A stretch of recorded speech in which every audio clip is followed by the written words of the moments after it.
ሲዮሪን ጂሁ ሺማይን ይዛ እንድትሄድ አልፈቀደችም። ሺማይ አሁን ያለችበትን ቦታ የምታስጠብቅበት መጫወቻ ካርዷ ነው።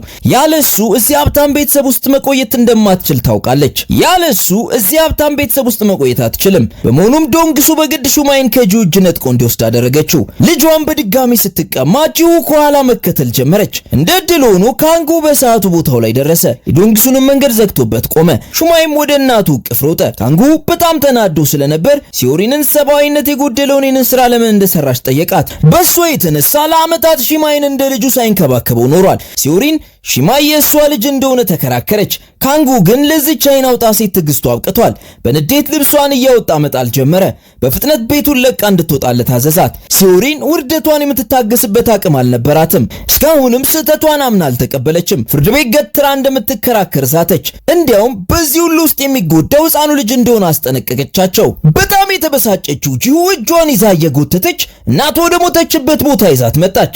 ቦታውን በደንብ የምታውቀው ሲዮሪን የልብ ምቷ በኃይል ጨመረ። ጂሁም ወደ ኋላ እየገፋቻት ጠርዙ ድረስ አስጠጋቻት። እናቷን ከተራራ ጫፍ ላይ እንደገፈተረቻት እርሷም ሲዮሪንን መገፍተር ፈልጋ ነበር። ሲዮሪንም በጣም ፈርታለች።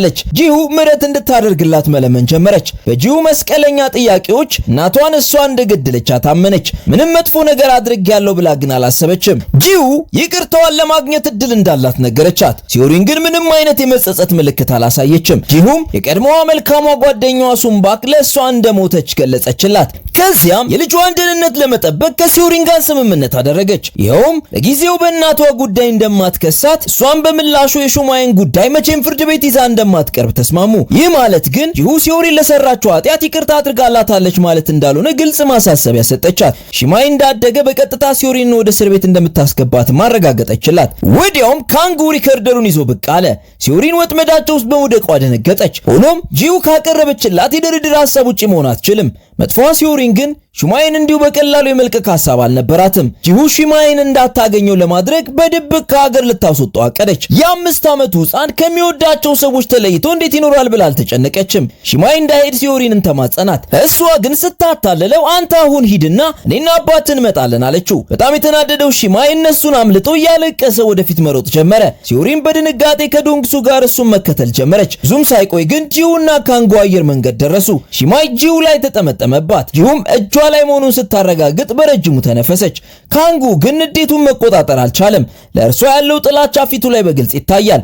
ሁለቱም ወደ ሊቀመንበሩ ሄደው የተፈጠረውን ሁሉ ነገሩት። ካንጉ ጂሁ በጣም የሚያፈቅራት ሴት እንደሆነችና ሺማይም የሁለቱ ልጅ እንደሆነ ነገረው። ጂሁ ደግሞ የዲኤንኤ ውጤቱን ለሊቀመንበሩ ሰጠችው። የሺማይን ሕይወት ለመጠበቅ ለሊቀመንበሩ ሁሉንም ነገሩት። ሽማግሌው ሊቀመንበር ይህንን ሁሉ ዓመት ስታጭበረብር ስለኖረች በሲዮሪን በጣም ተናደደ። ሲዮሪን በጉልበቷ ተንበርክካ ይቅርታውን መለመን ጀመረች።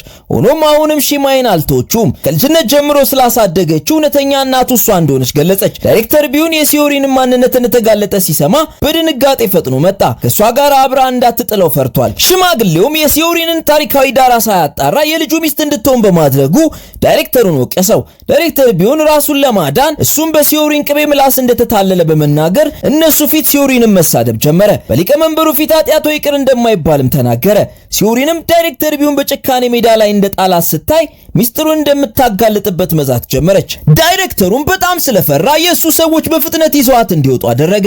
እንደ ቆሻሻም ከቤት አውጥተው ጣሏት። በኋላም ዳይሬክተር ቢሆን ሲዮሪን እንድትሞት ወሰነ። ከዚያም የዚያን ምሽት ሲዮሪንን ቀጠራት። ረጅም ደቂቃ ብትጠብቀውም ሰውየው ብቅ አላለም። ከዚያም ደወለላትና እሷ እስከ መጨረሻ አፏን ስትዘጋ የዚያን ጊዜ ብቻ እሱ ሰላም እንደሚያገኝ ነገራት። ልክ ንግግሩ እንደጨረሰ ፊቷ ላይ የመኪና መብራት በራባት። ትልቅ መኪና ወደ እሷ በፍጥነት እየመጣ ነበር። በመጨረሻው ሰዓት ዶንግሱ ተወርውሮ አዳናት። ሲዮሪን ለጥቂት ከሞት ተረፈች። ስትነቃ ዳይሬክተር ቢሆን ሊያስጠነቅቃት በድጋሚ ደወለ። በህይወት መቆየት የምትፈልግ ከሆነ በፍጥነት ከዚያ አካባቢ እንድትጠፋ ነገራት። ሁሉንም ነገር በአንድ ጊዜ ያጣችው ሲዮሪን በሐዘን ማልቀስ ጀመረች። በራሷ ህይወት ተስፋ ቆረጠች። እስካሁን የለፋችበት ሁሉ እንዲህ በቀላሉ ጥላ መሄድ ግን አልፈለገችም። ሺማይን መልሳ ማግኘት ከቻለች ነገሮችን መልሳ እጇ ማስገባት እንደምትችል እርግጠኛ ናት። ነገር ግን ወደ ቤት ውስጥ በቀላሉ መግባት አትችልም። ብቻዋንም ሺማይን ማግኘት እንደማትችል ተረዳች። ሽማግሌው ሊቀመንበር ቀላል ሰው አልነበረም። ከሲዮሪን ጋር አብሮ የሚሰራው ዳይሬክተር ቢዩን እንደሆነ አወቀ። ምንም ምህረት አላደረገለትም። የሱ ሰዎች ዳይሬክተር ቢዩንን በጭካኔ እንዲቀጠቅጡት አደረገው። ሰውየው ስለሚጠቅመው ግን አልገደለውም። ለዳይሬክተር ቢዩንም ከዚህ በኋላ አርፎ እንዲቀመጥ አስጠነቀቀው። አለበለዚያ ግን ምንም ምህረት እንደማያደርግለት ነገረው። ምንም እንኳን አባቱን የገደለውን ሽማግሌውን ሊቀመንበር ቢጠላውም ለጊዜው ግን ዳይሬክተሩ ይቅርታ ጠየቀው። ካንጉ ደግሞ የፍቹ ሂደት እንዲጀመር አደረገ። በስተመጨረሻ ከጁ ጋር አንድ ላይ ሊሆን እንደሆነ በማሰብ ደስተኛ ሆነ። ለሰርግ መዘጋጀትም ጀመሩ። በሌላ ጎኑ ምንም ተስፋ ያጣችው ሲዮሪን ከዶንግሱ ጋር ከተማውን ለቃ ለመሄድ ተዘጋጀች። ሁሉም ነገር አበቃለት ብላ ባሰበችበት እድሏን የምትቀይርበት አሪፍ መረጃ ከአንዲት ሴት ሰማች። ያቺ ሴት የካንጉ ወላጅ እናት ነበረች። ሲዮሪን የካንጉ እናት ገንዘብ እንደፈለገች ስታውቅ ክፍተቱን በመጠቀም ካንጉና ጂው እንዳይጋቡ እንድታደርግ ጠየቀቻት። ዓላማዋ ወደዚያ ቤት የምትመለስበትን ጊዜ ለመግዛት ነበር። ዶንግሱ በደስታ ከዚያ ለመሄድ ተዘጋጅቶ ሲጠብቃት፣ እሷ ግን ሐሳቧን ቀይራ ነበር። ይህ ደግሞ በእሷ ተስፋ እንዲቆርጥና እንዲጎዳ አደረገው። ቢሆንም በጣም ለሚወዳት ሴት አሁንም ከጎኗ ሆኖ በድጋሚ ሊረዳት ወሰነ። ሲዮሪን ያልጠበቀችው ነገር የካንጉን እናት ከልጇ ጋር ልታገናኛት ስትመጣ፣ እሷ ግን ልጇን የምታናግርበት ድፍረት ስላልነበራት ከርቀት እሱን እንዳየችው እየሮጠች ከአካባቢው ተሰወረች። ይህ ደግሞ ሲዮሪን እንድትበሳጭ አደረጋት። ሴትዮዋ ላይ ጮኻባት ጥላት ሄደች። የካንጉ እናት የዚያን ጊዜ ነበር የሲዮሪንን ትክክለኛ ማንነት የተረዳችው። ሲዮሪን ስለ ካንጉና ስታጠና ትክክለኛ የሊቀመንበሩ ሚስት ቦታ ለመተካት ጥረት ታደርግ እንደነበርና ካንጉን ከወለደችለት በኋላ ሊቀመንበሩ በእርሱ ላይ ሌላ ወንድ እንደደረበችበት ሲደርስበት ከቤቱ እንዳባረራትና በዚህም ምክንያት ለካንጉ እናቱ እንደሞተች እየነገረ እንዳሳደገው አወቀች። ሲዮሪንም ይህቺን አሳፋሪ ሴት ወደዚያ ሀብታም ቤት መልሳ ታስገባኛለች ብላ በማሰቧ በራሷ አፈረች። ሲዮሪን በድጋሚ ተስፋ ልትቆርጥ ስትል ከፋይሉ ውስጥ የተደበቁ የሌጀር ፋይሎች ወደቁ። ይህ ለሷ ትልቅ ተስፋ የሚሰጣት ነበር። ሌጀሩ ደግሞ የዳይሬክተር ቢዩንን የማጭበርበር መረጃ የያዘ ሲሆን ዶንግሱ ከዚህ በፊት በድብቅ የሰበሰበው ነበር። ወዲያው አንድ ሐሳብ ብልጭ አለላት። የአቃቢ ሕግ ቢሮ ግን መረጃውን እንደሚፈልገው ታውቃለች። ሽማግሌውም የአቃቢ ሕግ ቢሮ መረጃ እንደደረሳቸውና ለምርመራ ወደ ቢሮ እንደሚመጡ ወሬ ደረሰው። መረጃው የድርጅቱን ሙስና የሚያጋልጥ በመሆኑ ሽማግሌው ፈርቷል። በመሆኑም ዳይሬክተር ቢዩንን መረጃውን ሪፖርት ያደረገውን ሰው በአስቸኳይ እንዲፈልግ ትዕዛዝ ሰጠው። ማሰብ ሳያስፈልገው ዳይሬክተር ቢዩን ከዚህ ሴራ በስተጀርባ ያለችው ሲዮሪን እንደሆነች ያውቃል። በቀጥታ ወደ ሊቀመንበሩ አመጣት። ሽማግሌው ሊቀመንበር ሺማይን በማሳደጓና አብራቸው በመኖሯ ሲዮሪንን ይቅርታ ሊያደርግላት አስቦ ነበር። እቺ ምስጋና ቢስ ሴት ግን ሌላ ነገር እንዲያስብ እየገፋፋችው ነው። ስለሆነም አስገድዶ የፍቹ ወረቀት ላይ ያስፈረማት። ይህም ወደዚህ ቤተሰብ ዳግመኛ እንዳትመለስ ነበር። በድጋሚ ሲዮሪንን እንደ ቆሻሻ አውጥተው ወደ ውጭ ጣሏት። ወዲያውም ተነስታ ዳይሬክተር ቢዩንን ተጣራች። በዚህ ድርጊቱ እንደሚጸጸትም አስፈራራችው። ዳይሬክተር ቢዩን ግን ሁሉንም ነገር ከእጁ ያጣን ሰው የሚፈራበት ሞራል የለውም። በመሆኑም ከዚህ ጥፊ አላት። ሲዮሪን የድርጅቱን ምስል አደጋ ውስጥ ስለጣለች ካንጉ ከዚህ በፊት የቀዳው ማስረጃ በመጠቀም በጂው እናት ሞት ላይ ፖሊስ ማጣራት እንዲያደርግ አመለከተ። ፖሊስም ሲዮሪንን ለጥያቄ ይዟት ሄደ። ለእሷ የተጨነቀው ብቸኛው ሰው ዶንግሱ ብቻ ነበር። የሚያፈቅራት ሴት እስረኛ ስትሆን ዝም ብሎ ማየት አልቻለም። አሁን ላይ ሊረዳት የሚችለው ብቸኛ ሰው ዳይሬክተር ቢዩን ብቻ ነበር። እርሷን ለማዳን ዶንግሱ የደበቀውን የመጨረሻ ካርድ መዘዘ። ይሄ ደግሞ ጂውና አባቷ የመኪና አደጋ ሲደርስባቸው ዶንግሱ ሊረዳቸው ፈልጎ ነበር። ነገር ግን ዳይሬክተር ቢዩን አስቆመው። የመኪናው ዳሽ ካሜራ ይህንን በግልጽ ያሳያል። ቪዲዮው ይህንን ብቻ ሳይሆን አደጋውን ያደረሰውን መኪና ጭምር በግልጽ ያሳያል። ዶንግሱ ይህንን እንደ ማስያዣ ለዳይሬክተሩ ሰጠው። አደጋውን አድርሶ ያመለጠውን ሹፌር ሳይቀር ይዞ አመጣው። ከጂው አባት ሞት ጀርባ የነበረው ዳይሬክተር ቢዩን እንደነበር መካድ አይችልም። በዚህም የተነሳ ዳይሬክተሩ ሲዮሪን እንድትለቀቅ አስደረጋት። ዳይሬክተር ቢዩን ደግሞ እጁ ላይ የገባውን ቪዲዮ ሽማግሌው ሊቀመንበርና ካንጉን ለመቆጣጠር መጠቀሚያ ለማድረግ አሰበ። ምክንያቱም የጂው አባት እንዲገደል ያደረገውና ትዕዛዙን የሰጠው ሽማግሌው ሊቀመንበር ራሱ ነበር። ሲዮሪንና ሽማግሌው እንዲጠፋፉ እርሱ ደግሞ ተጠቃሚ እንዲሆን ዳይሬክተር ቢዩን ይህንን እውነት ለሲዮሪን ነገራት። እርሷም በጣም ደስ አላት። ይሄ ወደዚያ ቤት የምትመለስበት የመጨረሻ ካርዷ እንደሆነ ታውቃለች። በቀጥታ ወደ ሊቀመንበሩ ሄዳ ብላክሜል በማድረግ ወደ ቤተሰቡ እንዲመልሳት አስገደደችው። በመጀመሪያ ሽማግሌው ሴትዮዋ ጭንቅላቷን የሳተች መስሎት ነበር። በኋላ ግን ጂው የጸረ ሙስና ኮሚሽን ቢሮ ኃላፊውና እርሱ ያስገደለው ሰው ልጅ መሆኗን ስትነግረው ግን ሰውየው በላዩ ላይ ሽንቱን ሊለቀው ምንም አልቀረውም። ታሪኩም እንዲህ ነበር። የጂው አባት በድብቅ ሊቀመንበሩን የተጨመላለቀ የሙስና ታሪክ ሲያጠና ቆይቷል። ሊቀመንበሩም የሰውየውን ደካማ ጎን ለማግኘት ቢጥርም ሰውየው ግን ፍንክች የሚል አልነበረም። ታዲያ አንድ ቀን ቆሻሻ ህይወት የሚል መጽሐፍ ሰጠው። ያ ነበር ሊቀመንበሩ ጂሁን አባት ለመግደል እንዲወስን ያደረገው። አሁን ሲዮሪን ይህንን ሚስጥር ሊቀመንበሩ ጂሁን እንዲያባርርና በምላሹ ሲዮሪን ወደ ካንጉ ህይወት እንድትመለስ በማስገደጃነት እየተጠቀመችበት ትገኛለች። ሊቀመንበሩ የምትለውን ከመቀበል ውጭ አማራጭ አልነበረውም። በራስ መተማመኗ የተመለሰው ሲዮሪን ጂሁና ካንጉ በደስታ አንድ ላይ ሆነው ተመለከተቻቸው።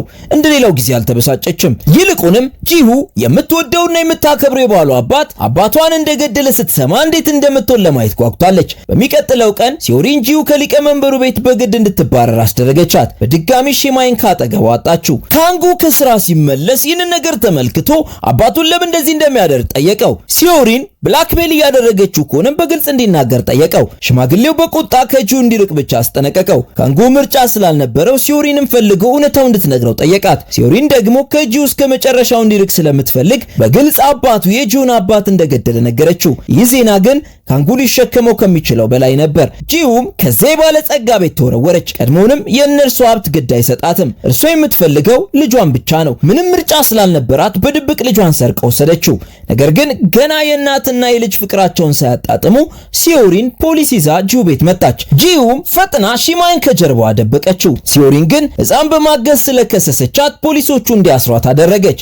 ካንጉ ጂሁ በሐሰት እንደተከሰሰችና ፖሊስ ጣቢያ እንደተወሰደች ሲሰማ በፍጥነት ዋስ ስለሆነላት ጂሁ ተለቀቀች። ጂሁም ሊቀመንበሩ ለምን በድንገት ከሲዮሪን ጋር እንደተባበረ ጠየቀችው። ካንጉ ግን በከባድ ስቃይ ውስጥ ነበር። በሚያፈቅራት ሴትና በአባቱ መካከል አጣብቂኝ ውስጥ ገብቷል። ሁለቱንም መጉዳት አይፈልግም።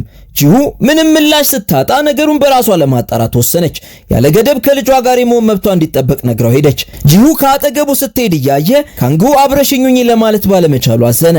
ይህ ሁሉ የአባቱ ስራ ነበር። ጂሁን በድጋሚ ሊያጣት እንደሆነ ስለሰጋ ካንጉ አባቱ ለሕግ እጁ እንዲሰጥና ጂሁን ይቅርታ እንዲጠይቃት ለመነው። ሽማግሌው ግን ያስጨነቀው ለሕግ እጅ መስጠቱ አልነበረም። እርሱ ከታሰረ ካንጉ መቼም ካምፓኒውን መውረስ አይችልም። ለዓመታት የገነባው ካምፓኒ እንዲሁ ሲፈራርስ ዝም ብሎ ማየት አይችልም። ካንጉ ግን ስለ ካምፓኒውና ስለ ስልጣኑ ግድ እንደማይሰጠው ነገረው። ከጂሁ ጋር ለመሆን ያለውን ሁሉ ይሰጣል። በጂሁና በካንጉ መካከል ያለውን ውጥረት ለማባባስ ሲዮሪን ጂሁን አግኝታ የሷን አባት የገደለው ሙስናውን ለመሸፈን ሽማግሌው ሊቀመንበር እንደሆነ ነገረቻት። ካንጉ ደግሞ ስትነግራት ከላይ የተመለከተ ነበር። ጂሁ የሰማችውን ማመን አልቻለችም። ካንጉን አግኝታ ፊት ለፊት ጠየቀችው። ካንጉ በጂሁ ልብ ላይ ያለውን ጥላቻ እንዴት ማጥፋት እንደሚችል ባያውቅም እግሯ ስር ተንበርክኮ ይቅርታ ጠየቃት። አባቶቹ እንዲሰጥ እንደሚያደርገውና ፍትህ እንደምታገኝም ቃል ገባላት። ጂሁ አሁን ሽማግሌውን የምትወድበት አቅም የላትም። አሁን የሚታያት ለራሱ ጥቅም ሲል ንጹሃን የሚገድል ጨካኝ ሰው ነው። ካንጉ ወደ ቤት ሲመለስ በጭካኔ ተሞልቶ ሲዮሪንን አንገቷን አነቃት። በእሷ የተነሳ እሱና ጂሁ ከመሰቃየታቸው ባሻገር አንድ ላይ መሆን አልቻሉም። እንደ አጋጣሚ ዳይሬክተር ቢሆን በዛ ሲያልፍ ተመልክቶ ሲዮሪንን አዳናት። በሌላ ጎኑ ሰኖሚ ጂሁን አባት የገደለው ሊቀመንበሩ እንደሆነ ሰማ። ከዚያም ለራሱ እናትም ሲል ሽማግሌው ከስተቱ እንዲታረም ብቻ ሳይሆን ለጥፋቱ ቅጣቱን እንዲቀበል ለማድረግ ወሰነ። ጂሁንም ወደ ሞሱን ግሩፕ እንድትመለስ ለመርዳትና የሚገባትን ሁሉ እንድታገኝ ለማገዝ ቃል ገባላት። ትክክለኛ ማንነቱንም ግልጽ አድርጎ ነገራት። ያጣችውን ነገር እንድታገኝ እሱን መጠቀሚያ ማድረግ እንደምትችል ገለጸላት። ብዙም ሳይቆይ ሽማግሌው የታሸገ ፖስታ ተላከለት። የተጻፈውን ሲያነብ ከወንበሩ ሊወድቅ ምንም አልቀረውም። ወረቀቱ ወንድ ልጅ እንዳለው የሚገልጽ ነበር። ፎቶዎቹም የመጀመሪያ ፍቅሩን ከወንድ ልጁ ጋር የሚያሳይ ነበር። ሊቀመንበሩ በጣም ደነገጠ። ደብዳቤው ላይ የተገለጸበት ቦታ ልጁን ለማግኘት ሲሮጥ መጣ። ነገር ግን ያገኘው ጂሁን ነበር። በእንቆቅልሹ ግራ ሲጋባ ጂሁ መደራደር ጀመረች። ወደ ድርጅቱ መልሶ የሚያስገባት ከሆነ ከልጁ ጋር እንደምታገናኘው ነገረችው። ሊቀመንበሩ ምንም ምርጫ ስላልነበረው በጂሁ ሐሳብ ተስማማ። የዚያን ጊዜም ሰንሆ ብቅ አለ። ሊቀመንበሩ ሰንሆ መሆኑን ሲመለከት እየቀለዱበት መሰለው። እንደ ሰንሆ ያለ ተሰጥኦ ያለው ሰው የእርሱ ልጅ ይሆናል ብሎ መገመት አልቻለም። ሆኖም ወዲያው የዲኤንኤ ምርመራ ውጤት ሲመጣለት ሽማግሌው ደነገጠ። የሚያየውን ማመን አልቻለም። ሰንሆ በእርግጥም የእርሱ ልጅ ነበር። ቀድሞውንም ሌላ ልጅ እንዲኖረው ይመኝ ስለነበር በጣም ደስ አለው። ሰንሆ ግን እንደተኮሳተረ ማንነቱን እንዲያውቅ የፈቀደለት ለጂሁ ሲል ብቻ እንደሆነ ነገረው። ሊቀመንበሩን ቃሉን የማያከብር ከሆነ መቼም እንደማያገኘው አስጠነቀቀው። እጁ ላይ ያለውን ፎቶ እየተመለከተ ሽማግሌው አጣብቅኝ ውስጥ ገባ። ቢሆንም ግን ብዙ ካሰበበት በኋላ አንድ ውሳኔ ላይ ደረሰ። ቤተሰቡን በጠቅላላ ሰብስቦ ጂሁ ወደ ድርጅቱና ወደ ቤተሰቡ እንደተመለሰች ነገራቸው። ሁሉም ሰው ተገርመው ሳይጨርሱ ሌላኛውን አስደንጋጭ ዜና ተናገረ። ከእርሱ ርቆ የሚኖር ሌላ ወንድ ልጅ እንዳለው አስታወቀ። ያንን ተከትሎም ሰንሆ ገባ። ምንም ማብራሪያ ሳያስፈልግ ሁሉም ሰው ሰንሆ ሊቀመንበሩ ልጅ እንደሆነ አወቁ። ከሁሉም ማመን ያቃተው ካንጉ ነበር። የፍቅሩ ተቀናቃኝ የገዛ ወንድሙ ሆኖ ተገኘ።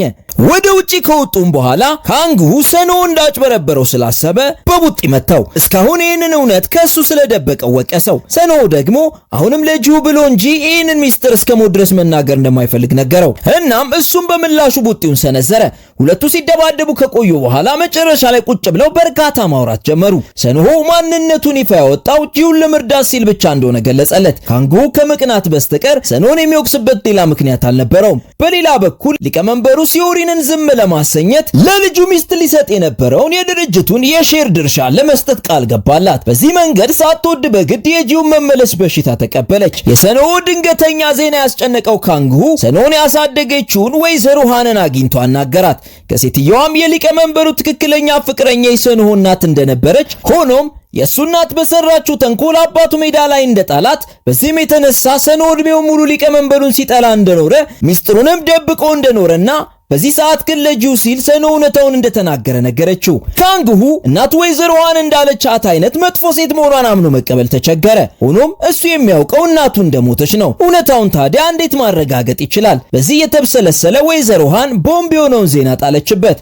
እናቱ በሕይወት መኖሯንም ነገረችው። ይህም ብላ ሌላ ተጨማሪ ማብራሪያ ሳትሰጠው ተነስታ ሄደች። ካንጉ ባለበት ክው ብሎ ቀረ። በጭንቅላቱ ብዙ ጥያቄ እየተመላለሰ ነው። ወደ አንድ የቡና ሱቅ ሲመጣ እህቱና እናቱ ተከታትለው ገቡ። ድምጻቸውን ሰምቶ ወደ ኋላ ሲዞር ካንጉ በጣም ደነገጠ። ከ30 ዓመት በኋላ እናትና ልጅ ለመጀመሪያ ጊዜ ተገናኙ።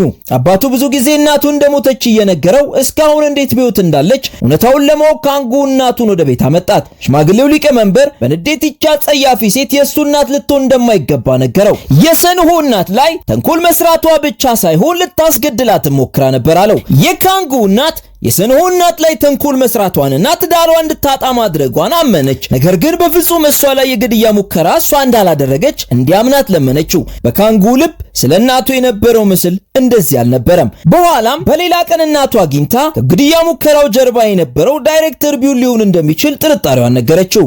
ይህን ከሰማ በኋላ ካንጉም ከዶንግሱ ባለፉት ጊዜያቶች ዳይሬክተር ቢዩን ነገሮችን እንዴት እንደሚያስተካክል መረጃዎችን መሰብሰብ ጀመረ። ሲዮሪን ካንጉ በዳይሬክተር ቢዩን ላይ መረጃ እያሰባሰበ እንደሆነ ስታውቅ አንድ እቅድ አዘጋጀች። ዶንግሱ ለካንጉ ከዚህ በፊት ለዳይሬክተር ቢዩን ሲሰራ የነበረውን ሰው መረጃ እንዲሰጠው አደረገች። ሲዮሪን ይህንን አጋጣሚ በመጠቀም ካንጉ ዳይሬክተር ቢዩንን ከመንገዷ ላይ ዞር እንዲያደርግላት ለማድረግ አስባለች። ሰውየውን ካናገሩት በኋላ ካንጉ የሰንሆ እናት እንድትገደል ትዕዛዝ የሰጠው ዳይሬክተር ቢዩ መሆኑን አወቀ። ሲዮሪንም ከዚህ ሰውዬ ያልጠበቀችውን አሳዛኝ ሆነች ሰማች። 18ኛ ዓመት የልደት በዓሏን ስታከብር ዳይሬክተር ቢዩን ተላላኪዎቹን ጂሁን ኢላማ አድርጎ ላካቸው። ሰዎቹ ግን ተሳስተው ጓደኛዋ ሲዮሪንን ወሰዷት። በጂሁን ፋንታ ሲዮሪንን ደበደቧት፣ ደፈሯት። የጂሁን ዕጣ ፋንታ እሷ ወሰደች። ሲዮሪን ግን ለዚህ ሁሉ ተጠያቂ ጂሁን ነበር ያደረገችው። በጂሁ የተነሳ ይህንን ከባድ ቁስል ተሸክማ ስትሰቃይ እንደኖረች በማሰብ ውስጧ በቂም ተሞላ። ጂሁንም ፈልጋ ሁሉንም ነገር ነገረቻት። ጂሁ ሲዮሪንም በእሷ ምክንያት እንዲያለ ስቃይ እንዳሳለፈች ዕውቀቱ አልነበራትም። የዓመታት ጸብ በመካከላቸው ቢኖርም አሁን ግን ጂሁ የጥፋተኝነት ስሜት ተሰማት።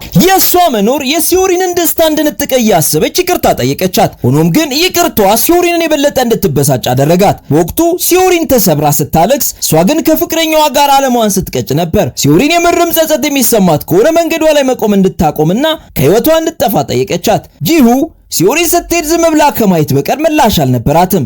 በቂም የተሞላችውና ሁሉንም ሰው ለመበቀል ያሰበችው ሲዮሪን ለመጨረሻ ጊዜ ስለሱ የተለየ ስሜት ካለው ለማረጋገጥ ካንጉን አገኘችው። ያለምንም ማመንታት ካንጉ ምንም ስሜት እንደሌለው ነገራት። ቁርጥ ያለው መልሱ ሲዮሪን በሱ እጅ እንድትሰጥ አደረጋት። ህይወቷ እንዲበላሽ ያደረጉትን ሰዎች በጠቅላላ ዋጋቸውን ለመስጠት ወሰነች። በድብቅ የድርጅቱን የመጨረሻ የተደበቀ ሌጀር ከካንጉ ቢሮ ሰርቃ ወጣች። አሁን ሁሉም የሚስጥር ሌጀር በእጇ ገብቷል። ከዚህ በኋላ የማንንም ዛቻ አትፈራም። ከዚህ በኋላ ካንጉ ላይ ጥገኛ መሆን ስለማትችል የሊቀመንበርነት ቦታውን ራሷ መያዝ እንዳለባት ወሰነች። ሊቀመንበር ለመሆን ብዙ ሼር ያስፈልጋታል። የድርጅቱን የህግ አማካሪ ሊቀመንበሩ ቃሉን ጠብቆ ሼሮቹን አስተላልፎላት ከሆነ ጠየቀችው። ጠበቃው ግን ስለዚህ የሚያውቀው ነገር እንደሌለ ነገራት። ሲዮሪን በንዴት ታሞ የተኛው ሊቀመንበር ጋር ሄደች። ዓላማዋ ልትገለው ነበር። ነገር ግን ጂሁ ደርሳ አስቆመቻት። ሲዮሪንም ድርጅቱን እንደምትወስደው ዛተች። ጂሁ ግን መጥፎ ነገር ሊቀመንበሩ ፊት መነጋገር ስላልፈለገች ወደ ውጪ ይዛት ወጣች። ሊቀመንበሩ ግን ሲዮሪን ያለችውን ሁሉንም ነገር ሰምቶ ነበር። ሲዮሪን ሽማግሌው ያለችውን ሁሉ ነቅቶ ሲሰማ እንደነበር ስታውቅ 74 ሳንቲም ሳታገኝ በባዶ ከዚያ እንዳትወጣ መፍራት ጀመረች። በጭንቀት ዳይሬክተር ቢዩን ጋር ሄዳ ምን ላድርግ አለችው። በዚህ ከባድ ቀውስ ውስጥ የሊቀመንበሩ በሕይወት መቆየት ለእነርሱ አደጋ እንደሆነ ነገራትና አንድ አድራሻ ልኮ ሽማግሌውን ሊቀመንበር መንገድ ፈልጋ ወደዚያ ወደ ላከላት አድራሻ እንድታመጣው አዘዛት። በኋላም ካንጉና ሰኖ አባታቸውን ሊጠይቁ ሲመጡ በአባታቸው ቦታ ትራስ ነበር የተቀመጠው። አባታቸው በመጥፋቱም ተደናገጡ። እነርሱ ከመምጣታቸው በፊት ሲዮሪንና ዶንግሱ ሽማግሌውን ሊቀመንበር ይዘው ወጥተው ነበር። ሰኖና ካንጉ ከመኪና ሲወርዱ ሲዮሪን አባታቸውን ይዛ ባጠገባቸው ነበር ያለፈችው። ሲዮሪን ሊቀመንበሩን አስገድዳ በጣት አሻራ አንዳንድ ዶክመንቶች ላይ አስፈረመችው። ካንጉና ሌሎቹም ፖሊስ ጋር እንዳይደውሉ ሲዮሪን የድርጅቱን ድብቅ የፋይናንስ ሌጀር እንደምታጋልጥ አስፈራራቻቸው። የጠየቀቻቸውን ከማድረግ ውጪ ማማራጭ አልነበራቸውም። ሊቀመንበሩን እንዴት እንደሚያድኑት ማሰብ ጀመሩ። እጇ ላይ የገባውን ዶክመንት በመጠቀም ሲዮሪን የሼርሆልደር ስብሰባ ጠራች። በዚያም ዳይሬክተር ቢዩን ሊቀመንበር እንዲሆን እሷ ደግሞ ቫይስ ፕሬዝዳንት ለመሆን የተፈረመበትን ህጋዊ ዶክመንቶች አቀረበች። ካንጉም ዶክመንቶቹን መንጭቆ ተመለከተ። በእርግጥም የአባቱ ፊርማ ነበር። ይህ ሁሉ በዳይሬክተር ቢዩንና በሲዮሪን ጫና እንደተደረገ ገብቶታል። ነገር ግን ያለ ተጨባጭ ማስረጃ ከመቃጠል በስተቀር ምንም ማድረግ አልቻለም። ሲዮሪንና ዳይሬክተር ቢዩን እቅዳችን ተሳካ ብለው ደስታቸውን አጣጥመው ሳይጨርሱ ጂሁ ከተፍ ብላ ደስታቸው ላይ ውሃ የሚቸልስ መርዶ ይዛ መጣች። የሊቀመንበሩ ጸሐፊ እንደመሆኗ መጠን ለሼርሆልደሮቹ ሊቀመንበር ለመሆን የድርጅቱ የሊቀመንበር ፊርማና ወርቃማው ቁልፍ እንደሚያስፈልጋቸው ነገረቻቸው። እነርሱ ደግሞ ወርቃማው ቁልፍ እጃቸው ላይ የለም። በዚህም የተነሳ የዳይሬክተር ቢዩንና የሲዮሪን እቅድ ሳይሳካ ቀረ። ዳይሬክተር ቢዩን ግን እጅ መስጠት አልፈለገም። ወርቃማውን ቁልፍ አመሳስሎ ለመስራትና ቦታውን እጁ ለማስገባት አቀደ። የሽማግሌው ሊቀመንበር የጤንነት ሁኔታ ከባድ እየሆነ መጣ። እሱን ሊያክም የሚችለው ሐኪም ዶክተር ቾ ይባላል። ሲዮሪንም ሳትወድ በግድ ዶንግሱ ከዚያ መድኃኒት እንዲያመጣ ላከችው። ምክንያቱም ሰው በማገትና በመግደል ወንጀሏን ማብዛት አትፈልግም። ሲዮሪን ያላወቀችው ነገር ግን ጂሁና ቤተሰቡ ይህንን አጋጣሚ ሲጠባበቁ ስለነበር ዶክተር ቾ የሚልከው መድኃኒት ውስጥ ጂፒኤስ መከታተያ በማድረግ ለዶንግሱ እንዲሰጠው አደረጉ። ያንንም በመጠቀም የጂሁ ቡድን የዶንግሱን እንቅስቃሴ የተከታተሉ ነው። የሼርሆልደር ስብሰባ በድጋሚ ተጠራ። ዳይሬክተር ቢዩን ፎርጅዱን ቁልፍ በማሳየት በልበ ሙሉነት የድርጅቱ ሊቀመንበር እሱ እንደሆነ አወጀ። ሲዮሪንም በጣም ተደስታ ነበር። ሁለቱም ያልጠበቁት ነገር ሆነ። በመጀመሪያ ውሸታምነቱን ያጋለጠችው የገዛ ሚስቱ ነበረች። ሚስቱ ዳይሬክተሩ የገዛ አባቷ ላይ ያደረገውን ጭካኔ የተሞላበት ነገር በድብቅ ተመልክታ ነበር። ባሏን እንዴት እንደምትበቀለውም ቀን ስትጠባበቅ ነበር። ሲዮሪን በድንጋጤ ወዲያው ተነስታ ቁልፉ እውነተኛ ነው ስትል ሞገተች። ሆኖም በዚያ የነበሩ ጥቂት ሰዎች እውነተኛውን የወርቅ ቁልፍ ያውቁታል። ወዲያውም ካንጉ ወደ ስብሰባው ገባ። ከዚያ ጂሁ ሽማግሌውን ሊቀመንበር በዊልቸር እየገፋች ገባች። እውነተኛውን ወርቅ እሱ ይዞ ነበር። በዚያ ለተገኙት ሰዎች ህጋዊ የስልጣን ሰነዱ ዋጋ ቢስ እንደሆነ አወጀ። ጨዋታው እንዳበቃ ስትመለከት ማንም ሳያት ሹልክ ብላ ወጣች። ዳይሬክተር ቢዩን በግድያ ሙከራና ሰውን በማገት ወንጀል ታሰረ። ሲዮሪንም መጸዳጃ ቤት ተደብቃ ዶንግሱ እንዲረዳት ጠራችው። የልብ ጓደኛዋ ግን ሐሳቧን የምታውቅ ትመስላለች። በቀጥታ ያለችበት መጣች። ሲዮሪንን ሊቀመንበሩ ጋር ይዘዋት መጡ። በጉልበቷ ተንበርክካ እንዲያዝንላት ይቅርታውን መለመን ጀመረች። የዚህ ሁሉ ተጠያቂ ዳይሬክተር ቢዩን እንደሆነም ተናገረች። ሽማግሌው ግን ይችን ጨካኝ ሴት በድጋሚ የሚያምንበት ልብ የለውም። በአስቸኳይ ካንጉን ለመፍታት እንድትስማማ ሽማይንም አሳልፋ እንድትሰጥና የሰረቀቻቸውን የፋይናንስ ሌጀር እንድትመልስ አዘዛት። አለበለዚያ በዋዛ እንደማይለቃት ነገራት። የፋይናንስ ሌጀሩ እጇ ላይ ስለሆነ ግን ለጊዜው ሽማግሌው ምንም ሊያደርጋት አልፈለገም። እሷም ምንም እንዳልተፈጠረ በቤት ውስጥ መኖሯን ቀጠለች። ይህ ሁሉ ነገር ከተፈጠረ በኋላ ሽማግሌው ሊቀመንበር ከልቡ የሚወደውና የሚንከባከበው ሰው ማን እንደሆነ ጠንቅቆ ተረድቷል። ምንም እንኳን ጂሁ ሽማግሌው አባቷን ቢገልባትም እርሷ ግን በበቀል ፋንታ ተንከባከበችው። ይሄ ደግሞ ከቅጣትም በላይ ነበር። ለጥፋቱም ጂሁን ተጸጽቶ ይቅርታ ጠየቃት። አንድ ቀንም ጂሁ ሊቀመንበሩን ወደ አባቷ መቃብር ወሰደችው። ይቅርታውንም በቀጥታ ለአባቷ እንዲያደርስ ነገረችው። ሊሞት ትንሽ የቀረውን ሽማግሌ መጉዳት የምትችልበት አቅም አልነበራትም። ምንም ቢሆን ደግሞ የልጇ አያት ነው። ማንም ሰው ከዚህ በኋላ በእሷ የተነሳ እንዲጎዳ አትፈልግም። ይህ ሁሉ ነገር ከተፈጠረም በኋላ ዳይሬክተር ቢዩንና ሲዮሪን አሁንም አርፈው አልተቀመጡም። ሲዮሪን ዳይሬክተሩን እስር ቤት አገኘችው። እርሱም አንድ የመጨረሻ ከባድ የመጫወቻ ካርድ እጁ ላይ እንዳለ ነገራት። ዳይሬክተሩን ከእስር ለማስፈታት ዳይሬክተር ፓርክ ከሚባለው ሰው ጋር በመጣመር ሽማግሌውን ሊቀመንበር ለማጭበርበር ተስማሙ። ዳይሬክተር ፓርክ ለሊቀመንበሩ ከወሳኝ ኢንቨስተሮቻቸው መካከል አንዱ ዳይሬክተር ቢዩን ስለ አንድ የተጀመረ ፕሮጀክት ማብራሪያ እንዲሰጠው እየጠየቀ እንደሆነ ነገረው። ነገር ግን ዳይሬክተር ፓርክ እንደወጣ ይሄ የሲዮሪን ስራ እንደሆነ ነቅቶ ነበር። እነርሱ መቃብራቸውን በራሳቸው እጅ እንዲቆፍሩ ነገሩን አውቆ ዝም አላቸው። በቀጣዩ ቀን ዳይሬክተር ቢዩን በታደሰ መንፈስ ወደ ድርጅቱ መጣ። ሰንሆ ሰውየው ከእስር በመፈታቱ በጣም ተናዶ ነበር። ራሱንም መቆጣጠር ስለተሳነው ዳይሬክተር ቢዩንን ልብሱን ጨምድዶ እንዴት ከእስር እንደተፈታ ጠየቀው። ካንጉ ግን ከሰንሆ በተቃራኒ ተረጋግቶ ነበር። ዳይሬክተር ቢዩን ለሰንሆ ሊቀመንበሩ ራሱ እንዳስፈታው ነገረው። አልፏቸው ሊሄድ ሲል ካንጉ እያላገጠ ሲዮሪን ድርጅት ውስጥ ሼር የሚባል እንደሌላት ነገረው። ዳይሬክተር ቢዩን ደነገጠ። ከዚያም ካንጉ ለሰንሆ አባታቸው ዳይሬክተሩን ለምን እንዳስፈታው አስረዳው። ሽማግሌው ሊቀመንበር ከመሞቱ በፊት የዳይሬክተር ቢዩንና የሲዮሪንን ጉዳይ መጨረስ ይፈልጋል። እነርሱ በመካከል እስካሉ ድርጅቱም ሆነ ቤተሰቡ ሰላም መሆን አይችልም። በመጨረሻም ሰንሆ የአባቱን ፍላጎት ተረዳ። ዳይሬክተር ቢዩን ሲዮሪን ስትጫወትበት እንደኖረች ሲገነዘብ ንዴቱን መቆጣጠር አልቻለም። ሲዮሪን ስላጭበረበረችው ዋጋዋን እንደሚሰጥ አዛተባት። ከዚያም ዳይሬክተሩ በራሱ ዕቅድ መሰረት ድርጅቱን የራሱ ለማድረግ መንቀሳቀስ ጀመረ። የመጨረሻ የመጫወቻ ካርዱን በመምዘዝ ሰንሆን ሊያስፈራራው ሞከረ። የመጫወቻ ካርዱ ካንጉ ሊቀመንበሩ ልጅ አለመሆኑ ነበር። ካንጉ ይህንን ከሰማ ይህንን ማዕበል መቋቋም እንደማይችል ያውቃል። ይህንን ሚስጥር ወደ አደባባይ እንዳይወጣ የሚፈልግ ከሆነ ሰንሆ ዳይሬክተሩ የድርጅቱ ሊቀመንበር እንዲሆን ማገዝ ይኖርበታል። እያንዳንዱ ንግግራቸውን ግን ሲዮሪን ተደብቃ እያዳመጠች ነበር። ዜናውን እንደሰማች በድንጋጤ ደርቃ ነበር። ሲዮሪን ዳይሬክተር ቢዩን በዚህ ሚስጥር ምን ለማድረግ እንዳቀደ እርግጠኛ አይደለችም። ምንም ይሁን ምን ግን ቀድማ እሷ እርምጃ ለመውሰድ ወሰነች። መረጃውን ለማጣራት ዶንግሱ ከሊቀመንበሩና ከካንጉ በድብቅ ናሙና ወስዶ የዲኤንኤ ምርመራ እንዲሰራ ትዕዛዝ ሰጠችው። ሲዮሪን ሽማግሌው ሊቀመንበርና ካንጉ አባትና ልጅ እንዳልሆኑ የዲኤንኤ ዜናውን ከመስማቷ በድንገት ጥቁር በጥቁር የለበሱ ሰዎች ይዘው ወሰዷት። ዶንግሱ በቦታው ሲመጣ አርፍዶ ነበር። መኪናው ሲዮሪንን ይዟት ሄደ። ሲዮሪንን ያገታት ደግሞ ዳይሬክተር ቢዩን ነበር። ሲዮሪን እርሷ ጋር የደበቀችውን የድርጅቱን የፋይናንስ ሌጀር እንድትሰጠው ጠየቃት። እርሷ ፈቃደኛ አልነበረችም። ዶንግሱ ግን የሚወዳትን ሴት ለማዳን የተጠየቀውን የፋይናንስ ሌጀር ይዞ መጣ። ዶንግሱ ካዳናት በኋላ ሲዮሪን አመሰግናለሁ እንኳን አላለችውም። ይልቁንም ፊቱን በጥፊ መታችው። ያለ ፋይናንስ ሌጀሮቹ ለዚህ ጦርነት የምታጠቃበት መሳሪያ የላትም። አይኗ ደም እንደለበሰ ዳይሬክተር ቢዩንም መቅደም እንዳለባት ወሰነች። ካንጉ የሊቀመንበሩ ልጅ እንዳልሆነ ሚስጥሩን በመግለጥ የዳይሬክተሩን እቅድ ለማበላሸት አሰበች። ምናልባት ይሄ መጨረሻ እድሏ ሊሆን ይችላል። ካንጉ የሞሱን ግሩፕ ሊቀመንበር ተደርጎ ሊሾም በታሰበበት ቀን ሲዮሪን በድንገት ከተፋለች። ፕሮግራሙ እንዲቋረጥ ስትጠይቅ የሁሉንም ትኩረት ነበር የሳበችው። ዳይሬክተር ቢዩን ሲመለከታት አንዳች መጥፎ ነገር እየሸተተው ነበር። እንደፈራውም ሲዮሪን ካንጉ የሊቀመንበሩ ስጋ ልጅ እንዳልሆነ ሚስጥሩን በአደባባይ አፈረጠችው።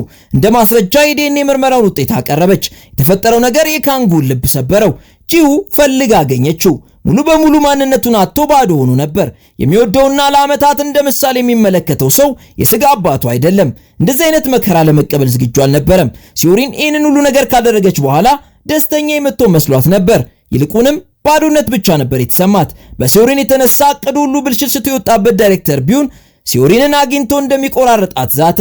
አንድ ቀን የመኪና ማቆሚያ ውስጥ ሲዮሪን የዳይሬክተር ቢዩን ሰው ሊያጠቃት ሲል ሁሌም ቢሆን የሚደርስላት ዶንግሱ በሰዓቱ ደርሶ አሁንም ከሞት ያድናታል። ይህ አጋጣሚ ደግሞ የ18 ዓመት ወጣት እያለች የዳይሬክተር ቢዩን ሰዎች የፈጸሙባት እንድታስታውስ አደረጋት። ያኔ አግተው ደፍረዋት ነበር። አሁንም ተመሳሳይ ነገር እንዳያደርጉባት ጭንቀት ውስጥ ገባች። ራሷን ለማዳን ዳይሬክተሩ እርምጃ ከመውሰዱ በፊት ልትቀድመው እንደሚገባ አሰበች። በመሆኑም የዳይሬክተር ቢዩንን ቆሻሻ ስራዎች በጠቅላላ የድርጅቱ ዌብሳይት ላይ ፖስት አደረገችው። ከዚያም ጋዜጠኞችን ጠርታ እርሷ ያደረገችውን ነገር በጠቅላላ ዳይሬክተር ቢዩን አስገድዷት እንዳደረገችና አሁንም ምንም አይነት ነገር ቢደርስባት ከዳይሬክተር ቢዩን ውጪ ያንን ሊያደርግ የሚችል ሰው እንደሌለ ተናገረች። ዳይሬክተር ቢዩን ጋዜጠኞቹ ዜናውን ከማሰራጨታቸው በፊት ፈጥኖ መጣ። ሲዮሪንን ሲመለከት ለእርሷ ያለው ጥላቻ ጥልቅ ነበር። ሁለቱ ሲቧጨቁ ስትመለከት ጂሁም በመጨረሻ እፎይታ ተሰማት። ለሲዮሪን ሁልጊዜ የሚጨነቀው ዶንግሱ ከዳይሬክተር ቢዩን ጋር እንደዚህ አይነት ጦርነት ውስጥ በመግባቷ ደስተኛ አልነበረም። ምክንያቱም ዳይሬክተር ቢዩን ሲዮሪንን ለመበቀል ከሷ የተቀበለውን የድርጅቱን ሚስጥራዊ ሌጀር ለጸረ ሙስና ኮሚሽን እንደሰጠና ጥፋቱን ሁሉ በእሷ እንዳላከከ ነገራት። ነገሮች እዚህ ደረጃ ደርሰዋል። ሲዮሪንም ምርጫዋ ወይ መግደል ወይ መገደል እንደሆነ ታውቃለች። ብዙም ሳይቆይ ከዳይሬክተር ቢዩን መልእክት ደረሳት። ለመጨረሻ ድርድር እንዲገናኙ የሚጠይቅ ነበር። ዳይሬክተር ቢዩን ጋር ከሚሰራ ጓደኛው ዶንግሱ ደግሞ ዳይሬክተሩ ሲዮሪንን የቀጠራት ለአንዴና ለመጨረሻ ጊዜ ሊያስወግዳት እንደሆነ መረጃ ደረሰው። በዚህ ድንጋጤ ውስጥ የሲዮሪንን እናት አግኝቶ ልጇን ዳይሬክተር ቢዩንን እንዳታገኘው መጨነቁን ነገራት። የሲዮሪን እናት ዶንግሱ ፊት ላይ የተመለከተችው ፍርሃት አንድ መጥፎ ነገር ሊፈጠር እንደሆነ ውስጧ ስለነገራት አብሬ ካልሄድኩ አለችው። ሲዮሪንን ለማስቆም ደጋግሞ እየደወለላት ነበር። ሲዮሪንም ዳይሬክተሩ ካገኛት እንደሚገድላት ገብቷታል። የእርሷን ፍላጎት ተመሳሳይ ነበር። የሁለቱ ቂም እንዲቋጭ ዛሬ ከሁለት አንዳቸው ብቻ መትረፍ ይኖርባቸዋል። ጠላቷን ከርቀት ስትመለከተው ሲዮሪን ያለምንም ማመንታት የመኪናውን ነዳጅ በኃይል በመርገጥ ወደ እርሱ ገሰገሰች። ነገር ግን ባልተጠበቀ ሁኔታ የሲዮሪን እናት ልጇ ሌላ ስህተት እንዳሰራ ለመከላከል ብላ ጣልቃ ገባች። መኪናው በጣም እየበረረ ስለነበር በሰዓቱ መኪናውን ማቆም የተሳናት ሲዮሪን የገዛ እናቷን ገጨቻት። ሆስፒታል ውስጥ ሲዮሪን የሚንቀጠቀጠው እጇን እያየች የገዛ እናቷ ላይ ላደረሰችው ጉዳት ከባድ የጥፋተኝነት ስሜትና ከባድ ጸጸት እየተሰማት አለቀሰች። እናቷ ግን ከሞት ተረፈች። ነገር ግን መቼ እንደምትነቃ አይታወቅም ነበር። ጂሁ ከሲዮሪን እናት አጠገብ ተቀምጣ በሐዘን አለቀሰች። ምክንያቱም የሲዮሪንን እናት እንደ እናቷ ትወዳት ነበር። ጂሁ ኮማ ውስጥ በነበረችበት ጊዜ እርሷ ባደርስላት ኖሮ ትሞት እንደነበር ታውቃለች። ሲዮሪን ለመጨረሻ ጊዜ እናቷን ካየች በኋላ እስካሁን ላደረሰችው ጥፋት እጇን ለፖሊስ ሰጠች። ከመሄዷን በፊት ለመጀመሪያ ጊዜ ዶንግሱን እያየች ፈገግ አለች። እስካሁን ከአጠገቧ ስለቆየና እነዚህን ሁሉ ዓመታት ሲንከባከባት ስለኖረ አመሰገነችው። በመጨረሻም ሽማግሌው ሊቀመንበር ከመሞቱ በፊት ካንግሁ በጂሁና ሰኖ አበረታችነት ወደ ቤቱ ተመልሶ መጣ። ሽማግሌውም የሥጋ ልጁ ስላልሆነ አውጥቶ አልጣለውም። የዓመታት ግንኙነትና ፍቅራቸው ከደም ትስስር በላይ ጠንካራ ነበር። አሁንም ቢሆን ካንግሁ ለሱ ልጁ ነው። የሞሶንግ ግሩፕ ሊቀመንበርነት ቦታውን ለእርሱ ነበር የሰጠው። ብዙም ሳይቆይ ሽማግሌው ሊቀመንበር በሽታውን ማሸነፍ ስላልቻለ ሀብቱንና ይችን ዓለም ጥሎ ሄደ። ይሄ ዜና ለዳይሬክተር ቢዩን ምርጥ ዜና ነበር። የሽማግሌው ሞት እንደ ምርጥ አጋጣሚ በመጠቀም ድርጅቱ ልጁን ለማስገባት አቀደ።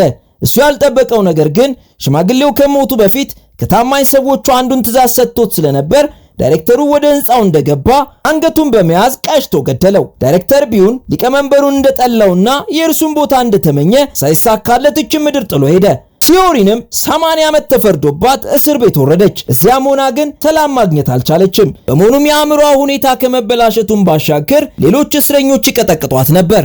እንደ ቀልድ 1 ዓመት አለፈ። ያለ ተንኮለኞቹ ሁሉም ነገር ሰላማዊ ነበር። ካንጉና ጂሁ ባልና ሚስት ሆኗል።